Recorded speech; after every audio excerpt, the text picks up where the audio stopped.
وَلَقَدْ آتَيْنَا مُوسَى الْكِتَابَ وَقَفَّيْنَا مِن بَعْدِهِ بِالرُّسُلِ، ہم نے موسیٰ علیہ السلام کو کتاب دی، وقفینا تقفیت ان سے ماخوذ پیچھے لگانا، اور ہم نے ان کے پیچھے پے در پہ پیغمبر بھیجے، وآتینا عیسی ابن مریم البینات، اور عیسیٰ ابن مریم علیہ السلام کو ہم نے واضح دلائل دیے، معجزات دی، نشانیاں دی، وأیدناہ، اور ہم نے ان کو تقویت پہنچائی روح القدس جبریل امین کے ذریعے سے۔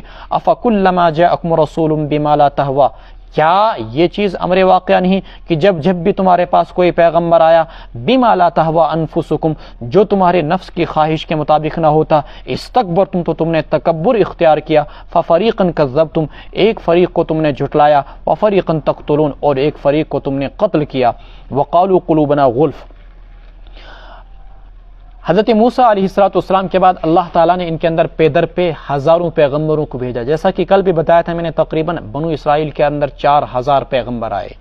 مشہور پیغمبر حضرت داؤد علیہ السلام، حضرت سلیمان علیہ السلام، حضرت زکریہ علیہ السلام، حضرت یحییٰ علیہ السلام، اور ان کے سوا بھی دیگر حضرت ایوب علیہ السلام، فلاں فلاں فلاں فلاں، یہ پیغمبر سب ان کے بیچ آئے۔ وقفینا من بعدہ بالرسل، تاکہ یہ ہدایت کی راہ پر جمے رہیں، اور پھر آخر میں فائنلی پیغمبر کو بھیجا بنو اسرائیل کے اندر حضرت عیسیٰ علیہ السلام کو واضح دلائل دے کر، البینات، مردوں کو زندہ کر دیتے تھے، بیماروں کو تندرست کر دیتے تھے، اگر کوڑی ہوتا ہاتھ لگاتے تھے اس کا کوڑ پن ٹھیک ہو جاتا، اندھا ہوتا اس کی آنکھوں پر ہاتھ رکھتے اس کا اندھا پن ٹھیک ہو جاتا، اور مردوں کو زندہ کر دیتے۔ اتنی واضح نشانیاں دے کر بھیجا، وَأَيَّدْنَاهُ بِرُوحِ الْقُدُسِ، اور خاص تقویت پہنچائی، مضبوطی پہنچائی ان کو، کن کے ذریعے سے؟ جبریل امین کے ذریعے سے، روح القدس۔ کیسے؟ دنیا میں جب بھی کوئی بچہ پیدا ہوتا ہے، مشکات شریف جلد اول کے اندر کتاب الایمان کے اندر روایت موجود ہے، شیطان آ کر اس کو یہاں پر مکے مارتا ہے، جس کی وجہ سے بچہ دنیا میں آتے ہی چیخ مارتا ہے۔ لیکن حضرت عیسیٰ علیہ السلام جب دنیا میں آئے، اللہ رب العزت نے جبریل امین کو ان کی حفاظت کے لیے بھیجا، چونکہ ماں نے پہلے دعا کی تھی، انی اعیذھا بک وذریتھا من الشیطان الرجیم، خدایا میں انہیں آپ کی پناہ میں دے رہا ہوں، یعنی حضرت مریم کو، مریم کی ماں نے، حنا نے دعا کی تھی، وذریتھا، اور ان کے بیٹے کو بھی میں آپ کی پناہ میں دے رہا ہوں۔ چنانچہ حضرت عیسیٰ علیہ السلام کو شیطان وہ کچو کے نہیں لگا سکا، بچپن ہی میں حفاظت۔ پھر اس کے بعد زندگی بھر ساتھ رہے، اور جس وقت دنیا کے اندر دنیا سے اوپر اٹھایا جا رہا تھا اور یہودیوں نے پلاننگ بنائی کہ باضابطہ ان کو پھانسی پر چڑھایا جائے گا، اللہ تعالیٰ نے جبریل امین کو اس موقع پر بھیجا، اور انہوں نے حضرت عیسیٰ علیہ السلام کو اوپر آسمانوں پر اٹھا لیا۔ اسی کو کہا گیا وَأَيَّدْنَاهُ بِرُوحِ الْقُدُسِ۔ یہودی ہر موقع پر عیسیٰ علیہ السلام کو شہید کرنا چاہتے تھے، یوں اللہ تبارک و تعالیٰ نے گویا کہ حفاظت پر معمور کیا تھا جبریل امین کو کہ ہر وقت وہ حضرت عیسیٰ علیہ السلام کے ساتھ رہتے تھے۔ لیکن ان کا نظریہ، ان کا طریقہ کار، افکلما جاءکم رسول بما لا تہوی، جو بھی پیغمبر ان کے پاس آیا اور جس نے ایسی چیزیں بتلائی جو ان کی نفس اور خواہشات کے خلاف ہوتی، اس کو قتل کر دو، اس کو مار دو۔ آج امت محمدیہ بھی انہی کے نقش قدم پر چل رہی ہے، جو بھی عالم سچ اور حقیقت کو بیان کرتا ہے اس سے نفرت کی جاتی ہے، اور اس بچور سب بے کہتا یہ کیا اصل۔ پچھلے سال ایک شخص ملا کہ اس دیتن سو امام صاحب، وہ اپنی بستی کے اندر مانا جانا سب سے بڑا شرابی تھا، اس دیتن سو امام صاحب اس حالاتن مطابق پہ اور زیادہ شور کرنا کی تھی، یعنی تم سن ون مطلب اس کہ چاہے شراب چمو کیسا تہ کرو سہ گھس اس ون کی تھی۔ بنو اسرائیل نے بھی یہی کیا تھا، امت مسلمہ بھی انہی کے نقش قدم پر چلتی۔ ما لا تہوی انفسکم استکبرتم ففریقا کذبتم وفریقا تقتلون وقالوا قلوبنا غلف بل لعنهم اللہ بکفرہم فقلیلا ما یؤمنون، اور وہ لوگ یوں کہتے ہیں ہمارے دل محفوظ ہیں، غلف اغلف کی جمع، بل لعنهم اللہ بکفرہم، بلکہ اللہ نے ان پر لعنت فرمائی ان کے کفر کی وجہ سے، فقلیلا ما یؤمنون، بہت ہی کم وہ ایمان رکھتے ہیں، بہت ہی کم وہ ایمان لاتے ہیں۔ یہودی یوں کہتے تھے کہ بھئی تم ایمان کیوں نہیں لاتے؟ تو دلیل یہ تھی، جواب یہ تھا کہ ہم کیسے ایمان لا سکتے ہیں؟ کیوں؟ ہمارے دلوں کو اللہ تبارک و تعالیٰ نے اس انداز میں محفوظ کر دیا ہے کہ یہاں پر یہودیت کے سوا کوئی دین اندر گھس ہی نہیں سکتا ہے، غلف، اس پر غلاف پڑا ہے، پردہ پڑا ہے، یہودیت کے سوا کوئی بھی دین اندر گھس نہیں سکتا، اس پر اللہ تبارک و تعالیٰ نے کہا نہیں، تم پر اللہ کی لعنت ہے کہ حق دین تمہارے اس گندے دل کے اندر گھس نہیں سکتا ہے، بل لعنہم اللہ بکفرہم فقلیلا ما یؤمنون، بہت ہی کم یہودی ایمان لائیں گے۔ اور بتایا تھا کل میں نے کہ بمشکل ایسے 12 یہودی تھے جنہوں نے عہد نبوی کے اندر ایمان قبول کیا۔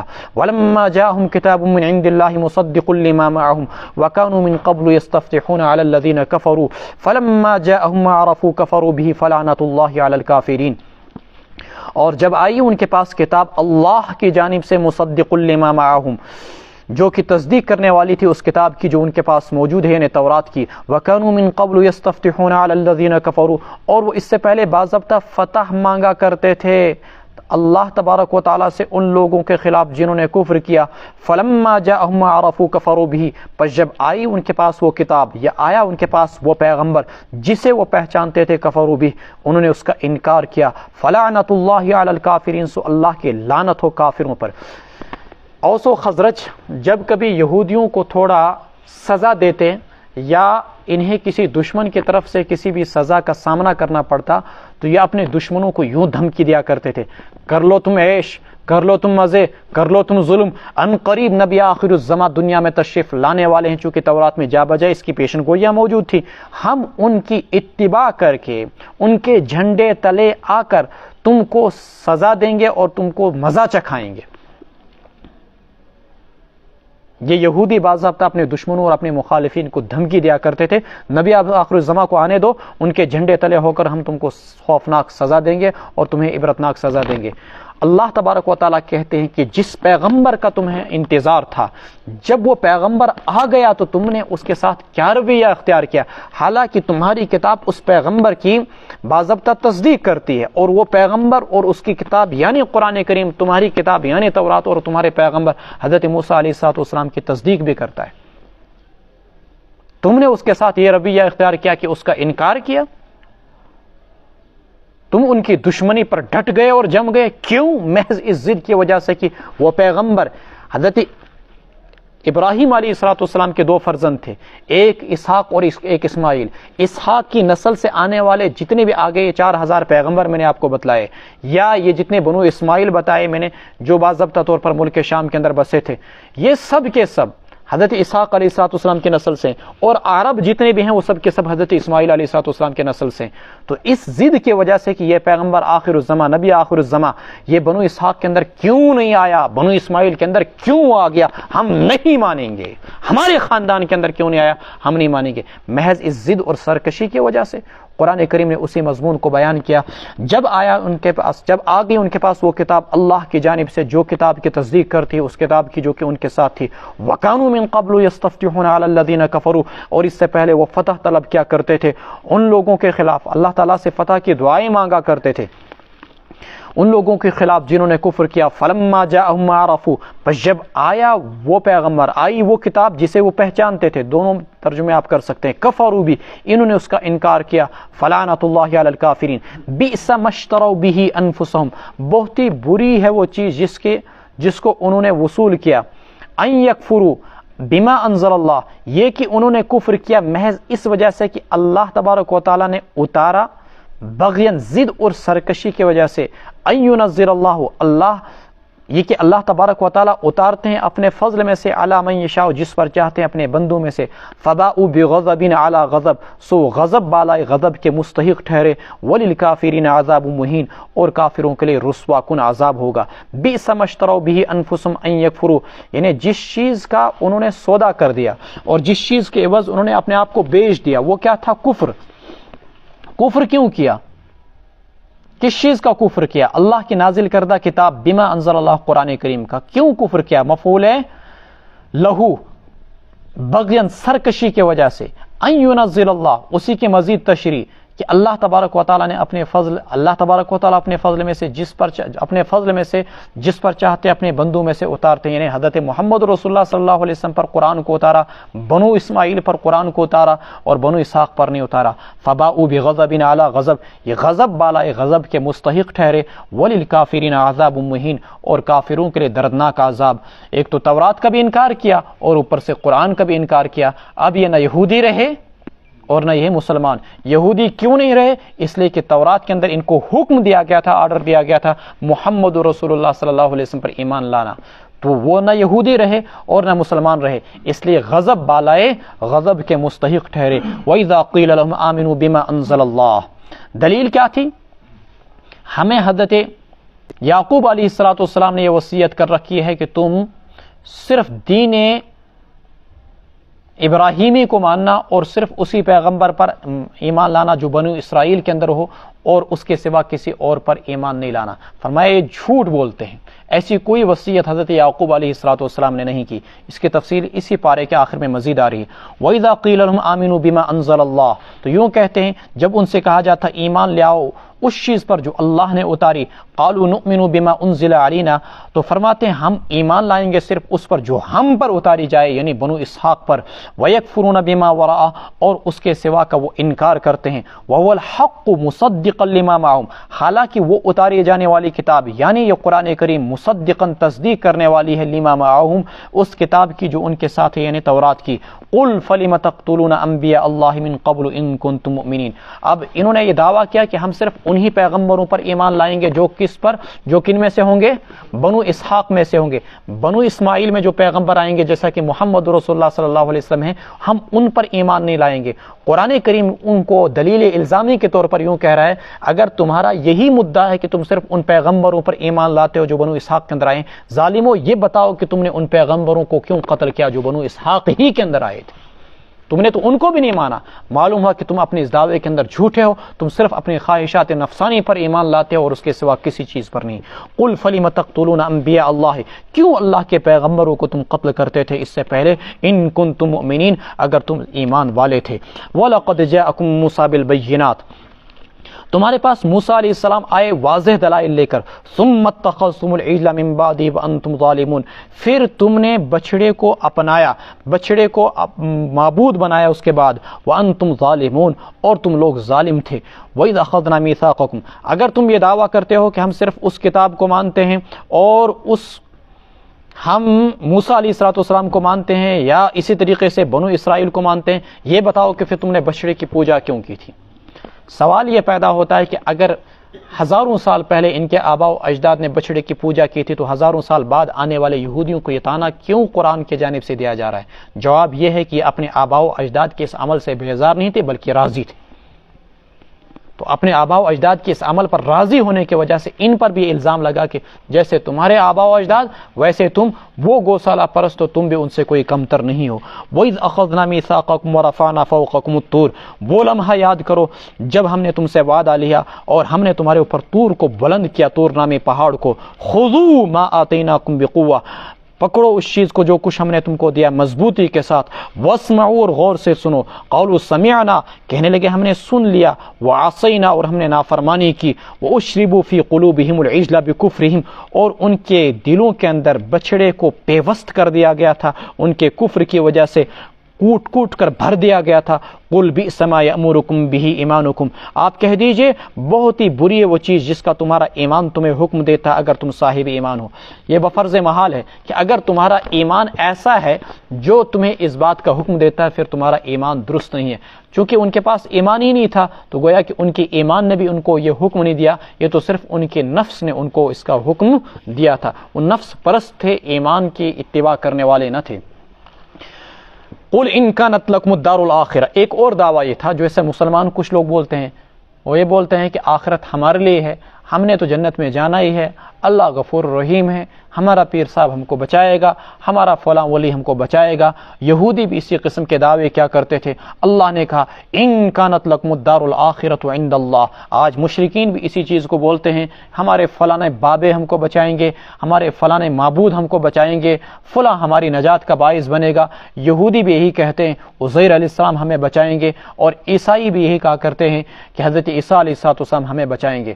دعویٰ یہ تھا کہ آخرت کا گھر جنت خالص ہمارے لیے ہے، جنت میں صرف وہی جائے گا، لن يدخل الجنت الا من كان هودا او نصارى، صرف وہی جائے گا جو یہودی ہو یا نصرانی ہو۔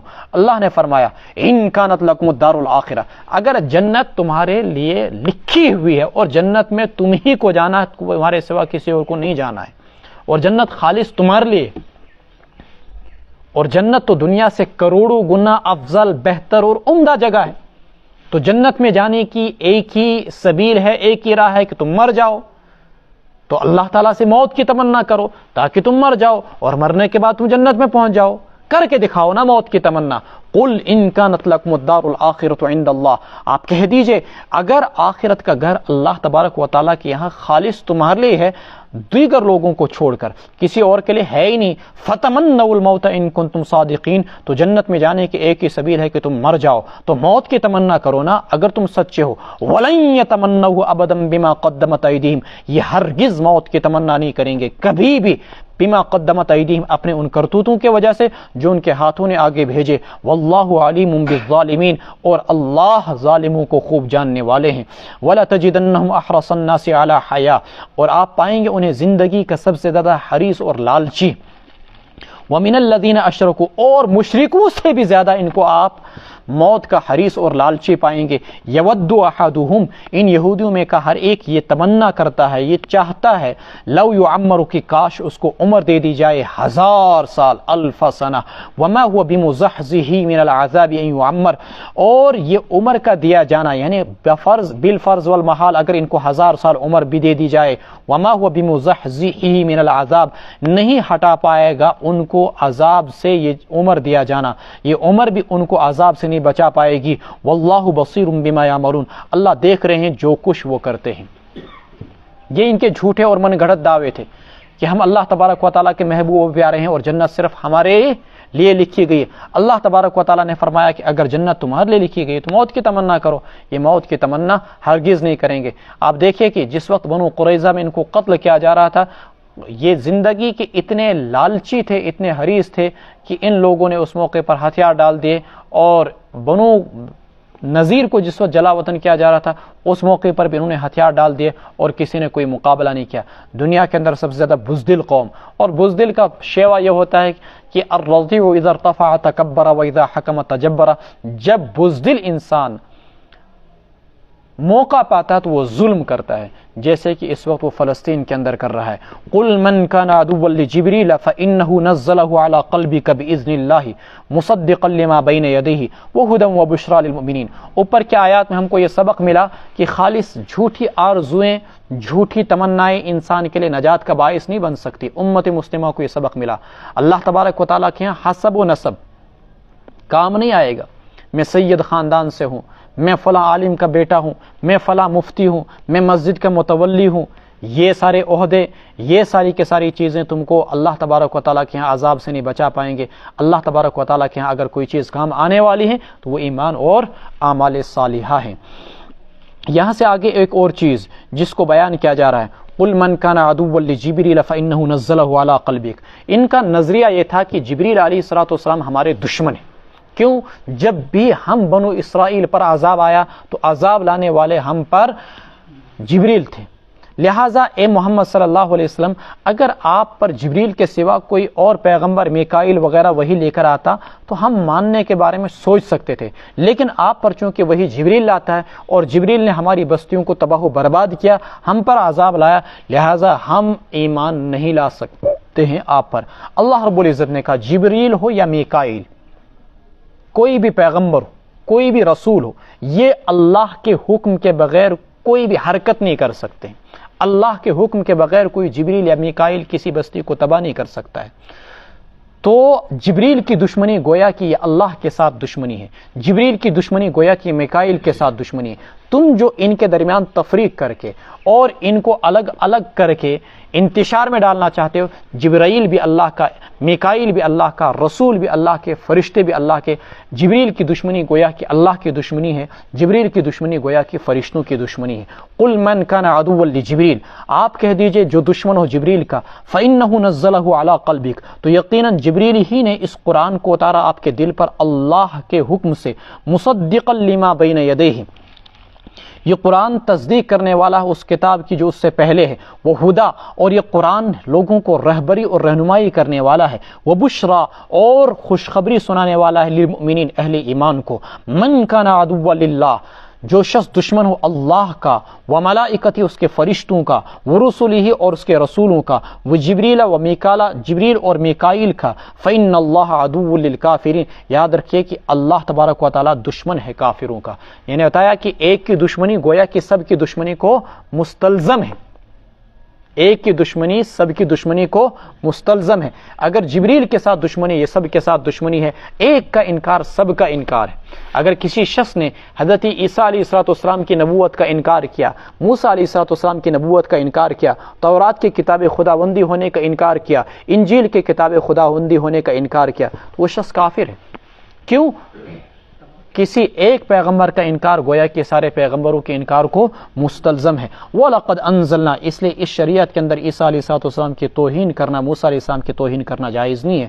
وَلَقَدْ أَنزَلْنَا إِلَيْكَ آيَاتٍ بَيِّنَاتٍ، اور ہم نے آپ کے طرف اتاری واضح ترین نشانیاں، وَمَا يَكْفُرُ بِهَا، اور نہیں انکار کر سکتا ان واضح نشانیوں کا مگر وہی لوگ جو فاسق و فاجر ہوں۔ أَوَكُلَّمَا عَاهَدُوا عَهْدًا نَبَذَهُ فَرِيقٌ مِّنْهُمْ بَلْ أَكْثَرُهُمْ لَا يُؤْمِنُونَ، کیا یہ چیز واقعہ، امر واقعہ نہیں ہے؟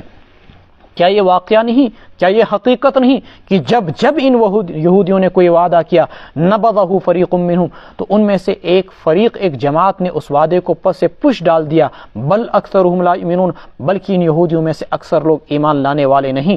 ولما جاءہم رسول من عند اللہ، اور جب ان کے پاس پیغمبر آ گیا اللہ کی جانب سے، انہیں حضرت محمد رسول اللہ صلی اللہ علیہ وسلم، مصدق لما معہم، یہ پیغمبر تصدیق کرنے والا ہے اس کتاب کی جو ان کے ساتھ ہے، نبذ فریق من الذین اوتوا الکتاب، تو پھینک دیا پس پشت ان لوگوں میں سے ایک جماعت نے اس وعدے کو، کتاب کو، جنہیں کتاب دی گئی تھی، کتاب اللہ کی کتاب کو، وراء ظہورہم، کہاں پھینک دیا؟ کس کو پھینک دیا؟ اللہ کی کتاب کو پھینک دیا۔ کہاں پھینکا؟ اپنی پشتوں کے پیچھے، وراء ظہورہم کأنہم لا یعلمون، گویا کہ وہ جانتے ہی نہ ہوں۔ واتبعوا ما تتلو الشیاطین علی ملک سلیمان وما کفر سلیمان ولکن الشیاطین کفروا یعلمون الناس السحر۔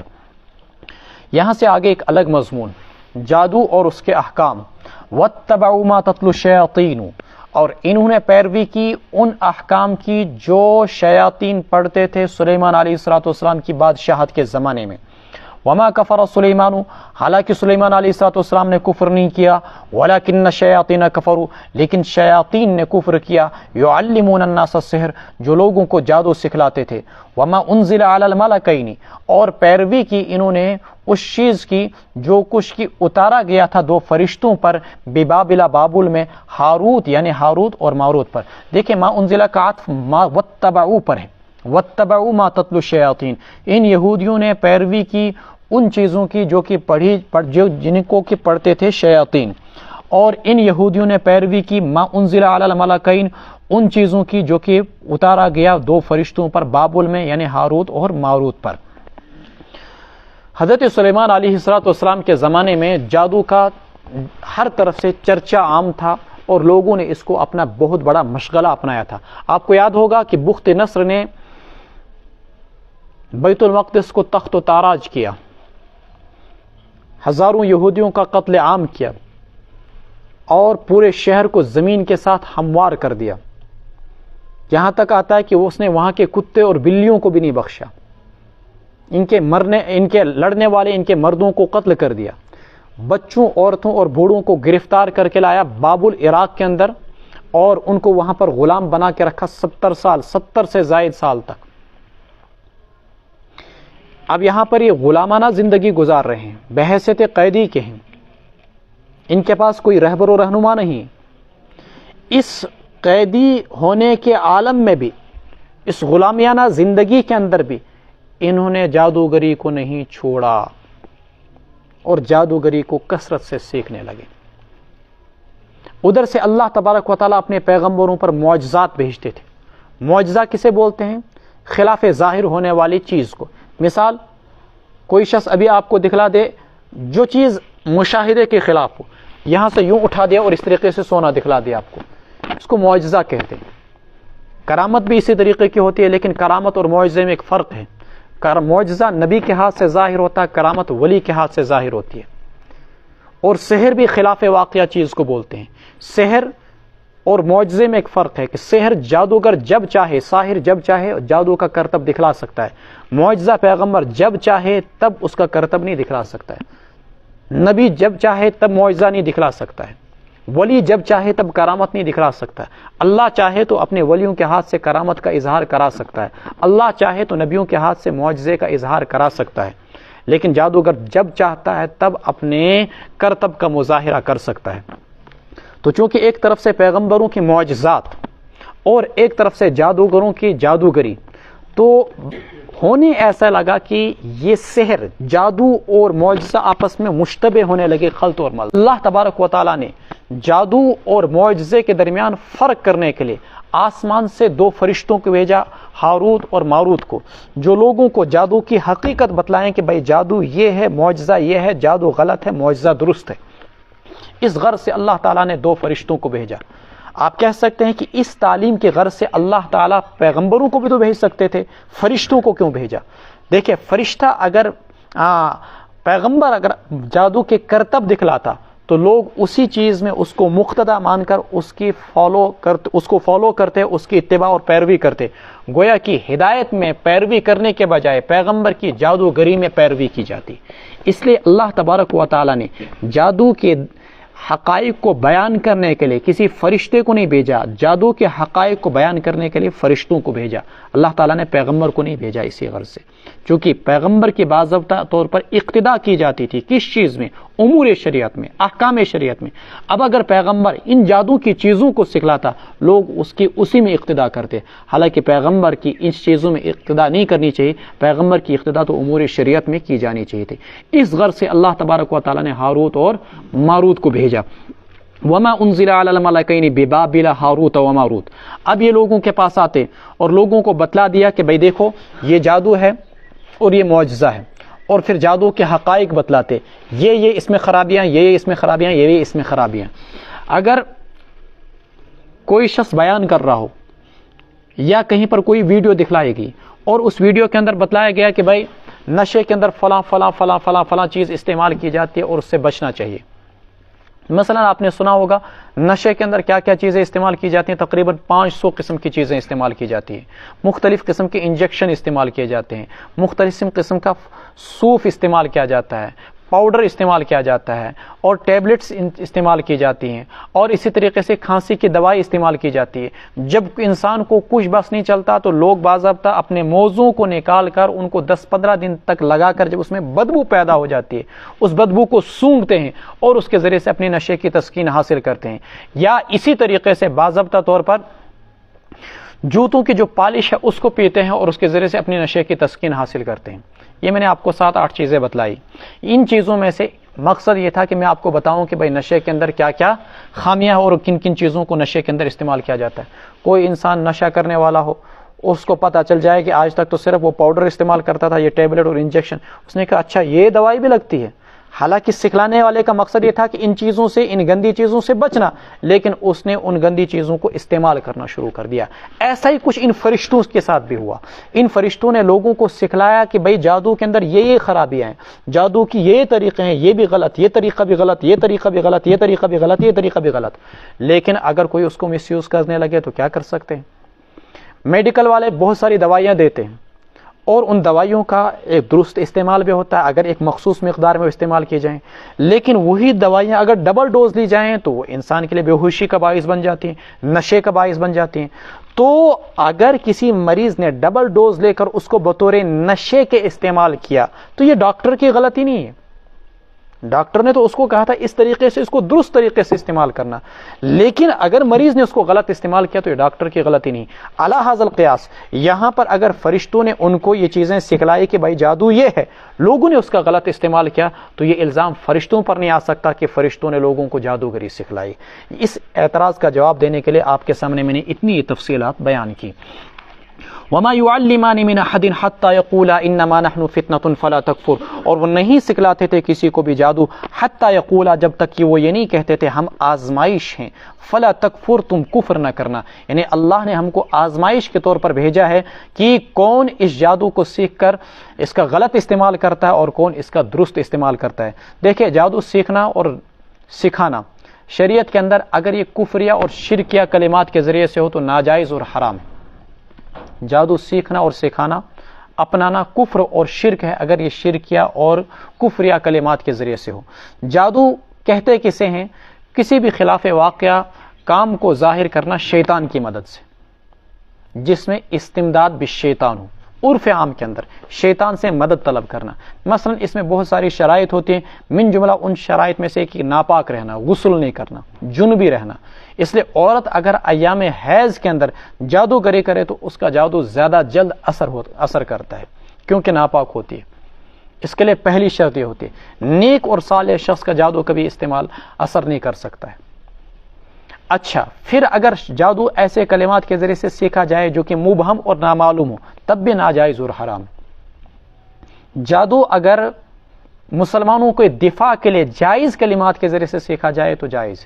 مثلا کسی بستی پر ایک بستی اس سائڈ رہتی ہے، ایک بستی اس سائڈ رہتی ہے، کافر روزانہ مسلمانوں پر جادو، مختلف قسم کے جادو کر کے مسلمانوں پر حملہ کرتے ہیں۔ کسی کا بچہ مر رہا ہے، جادو اثر کرتا ہے، السحر حق۔ کسی کے جانور مر رہے ہیں، کسی کی کھیتی جل رہی ہے، کسی کو کچھ نقصان ہو رہا ہے۔ اب یہ مسلمان بستی میں سے کچھ لوگ مسلمانوں کی دفاع کے غرض سے جائز کلمات کے ذریعے سے جادو سیکھیں مسلمانوں کی دفاع کے غرض سے اور کافروں کا توڑ کرنے کے لیے، تو ایسا جادو سیکھنا جائز ہوگا، لیکن صرف دفاع کے غرض سے، کسی کو نقصان پہنچانے کے غرض سے ایسا جادو سیکھنا حرام ہوگا۔ قرآن کریم کے کلمات کے اندر باضابطہ طور پر تاثیر ہوتی ہے اگر ان کو مخصوص عادات کے اندر پڑھا جائے۔ قرآن کی جو آیت جس مضمون کو لیے ہو ان کے اندر باضابطہ طور پر یہ تاثیر ہوتی ہے۔ سورہ فاتحہ کے اندر شفا ہے۔ بد نظری لگ جائے تو قرآن کریم کے اندر سورہ اس کی آیت باضابطہ طور پر اس کی لگتی ہے بد نظری کو، وَإِن يَكَادُ الَّذِينَ كَفَرُوا لَيُزْلِقُونَكَ بِأَبْصَارِهِمْ لَمَّا سَمِعُوا الذِّكْرَ وَيَقُولُونَ إِنَّهُ لَمَجْنُونٌ۔ بد نظری کو یہ آیت لگتی ہے، قریب ہے کہ کافر لوگ آپ کو اپنی نظروں سے پھسلا دیں جب انہوں نے نصیحت کو سنا اور وہ بولتے ہیں وہ مجنون ہے۔ اسی طریقے سے جنات کے لیے سورہ جن کا استعمال، سورہ بقرہ کا استعمال، سورہ بقرہ کی آخری آیتیں 2 ان کا استعمال، ان کے اندر تاثیر ہوتی ہے اگر ان کو مخصوص عادات کے اندر پڑھا جائے۔ جو اس فن کے ماہر ہوتے ہیں وہ جانتے ہیں، لیکن قرآن کی آیات کو بھی اگر کسی کو نقصان پہنچانے کے لیے غلط مقصد سے پڑھا جائے تو وہ بھی ناجائز اور حرام ہوگا۔ قرآن کی آیات کو اگر میاں اور بیوی کے درمیان تفریق کرنے کے لیے، قرآن کی آیات کو اگر کسی کو نقصان پہنچانے کی غرض سے پڑھا جائے تو وہ بھی ناجائز، حرام اور گناہ ہوگا، چونکہ الفاظ اپنا اثر بہرحال دکھلاتے ہیں۔ فَيَتَعَلَّمُونَ مِنْهُمَا، پس یہ لوگ سیکھتے، فَيَتَعَلَّمُونَ مِنْهُمَا، سیکھتے لوگ، مِنْهُمَا ان دونوں سے، مَا يُفَرِّقُونَ بِهِ، وہ چیزیں جس کے ذریعے سے وہ انسان اور اس کی بیوی کے درمیان تفریق کر دیتے، وَمَا هُمْ بِضَارِّينَ بِهِ مِنْ أَحَدٍ إِلَّا بِإِذْنِ اللَّهِ، اور وہ نہیں کسی کو نقصان پہنچا سکتے تھے اس جادو کے ذریعے سے مگر اللہ کے حکم سے۔ وَيَتَعَلَّمُونَ مَا يَضُرُّهُمْ، یعنی اللہ کے حکم سے مطلب اللہ کی مشیت سے، وَيَتَعَلَّمُونَ مَا يَضُرُّهُمْ وَلَا يَنفَعُهُمْ، اور وہ سیکھتے وہی چیز جو لوگوں کو نقصان پہنچاتی، ولا ينفعهم، اور نہ وہ چیز نہیں سیکھتے تھے جو ان کو فائدہ پہنچائے۔ وَلَقَدْ عَلِمُوا لَمَنِ اشْتَرَاهُ مَا لَهُ فِي الْآخِرَةِ مِنْ خَلَاقٍ، اور ان کو یہ بات معلوم تھی کہ جس بھی چیز کو انہوں نے اختیار کیا ہے، مَا لَهُ فِي الْآخِرَةِ مِنْ خَلَاقٍ، اس کے عوض ان کے لیے آخرت میں کوئی بھی حصہ نہیں ہوگا۔ وَلَبِئْسَ مَا شَرَوْا بِهِ أَنفُسَهُمْ، اور بہت ہی بدترین وہ چیز جس کے عوض انہوں نے اپنے آپ کو بیچ دیا، لَوْ كَانُوا يَعْلَمُونَ، کاش کہ وہ جان جاتے۔ وَلَوْ أَنَّهُمْ آمَنُوا وَاتَّقَوْا، اور اگر وہ ایمان لے آئیں، وَاتَّقَوْا، اور تقوی اختیار کریں، لَمَثُوبَةٌ مِّنْ عِنْدِ اللَّهِ خَيْرٌ، تو اللہ کے یہاں جو ثواب ہے، جو بدلہ ہے، وہ بدرجہ بہتر ہے ان کے لیے، لَوْ كَانُوا يَعْلَمُونَ، کاش وہ لوگ جان لیتے۔